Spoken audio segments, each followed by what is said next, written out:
Hello game fans and welcome to another video from Gaming Debugged. Now the end of 2015 has left me with such a backlog of games that I will have to lock myself away for about a fortnight to catch up. But it's 2016 and there is a lot to be excited about.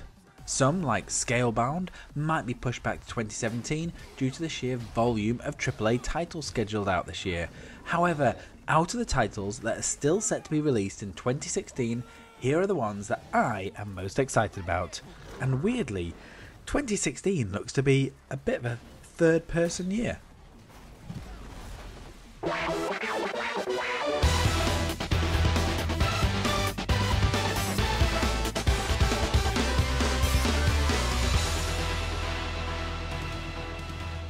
Crackdown. It's been 6 years since Crackdown 2 and this Xbox exclusive is a third-person open-world sandbox shooter that is boasting some impressive destructive environments using the all-powerful Azure cloud. There are no details yet on story, but I'm sure it will generally be a cops versus robbers story as you clean up the city using your superhuman abilities. Gears of War 4. The tech demo at E3 2015 was a little weird, as it gave us no real idea of story, but it was enough to get me excited about seeing the Gears back in action again. The protagonists, JB and Kate, seem to be hunting down beasts in a rundown castle when this massive storm hits. It looks like Gears, it sounded like Gears, but if all the locusts are dead, and Marcus Phoenix has hung up his armour, it's going to be tough resurrecting this series. Quantum Break. Quantum Break aims to blur the lines between TV and video games, and whilst this has been unsuccessful up till now, I have enough faith in Remedy to deliver a great story. This third-person action adventure lets you bend and shape time in order to survive. Players will learn to master unique powers, bending and warping time in order to outmaneuver and outwit the enemy. So far, the gameplay has looked pretty epic. And with some impressive destruction, all slowed down around you, this game is shaping up to look like one of the standout games in 2015. Doom. You are a lone marine programmed to do one thing: kick some Martian demon ass. Now, after a research facility on Mars is taken over by these futuristic monsters from hell, you simply run and gun your way through to save the planet, or then go on to the multiplayer and have some fast-paced shooting action. This fourth installment also boasts a comprehensive level design system allowing players to create their own maps that can be shared online. Deus Ex: Mankind Divided. Now, the previous game, Human Revolution, is one of my all-time favourite games, so I was really stoked to hear that Adam Jensen is back in an all-new cyberpunk action RPG. This game is set 2 years after the events in Human Revolution. The world is in turmoil and these terrorist groups demanding equality for augmented individuals are attacking the naturals. Adam Jensen works with the Coalition to try and stop terrorism and uncover a load of shady conspiracies. The Division. Now, The Division is a cover shooter based in New York after a viral outbreak that cripples the country.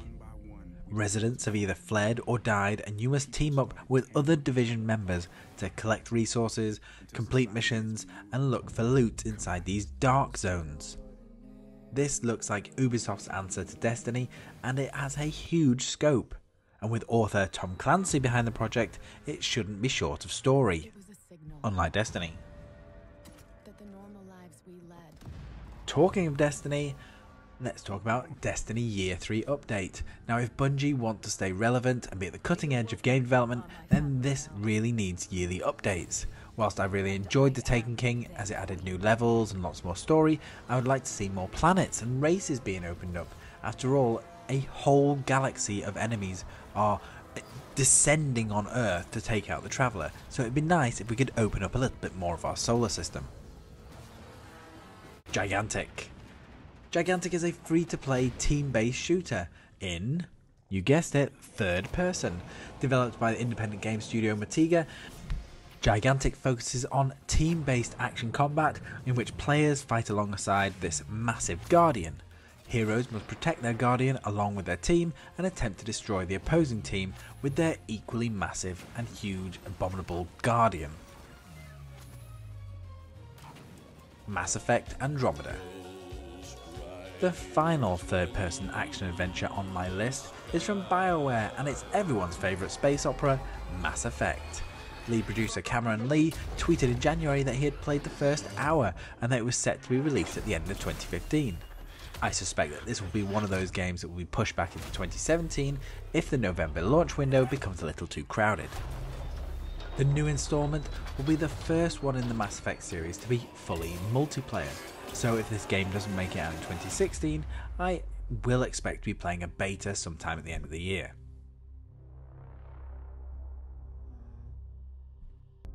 Mirror's Edge Catalyst. Now let's move from third person to first person in this reboot of the 2008 classic. This first person free running game by DICE and EA will focus on Faith's origin story as she attempts to overthrow a totalitarian conglomerate of corporations who rule the City of Glass. With new combat mechanics and a combat system that is gun free, this action game promises to build upon the first game whilst not forgetting what made it so much fun.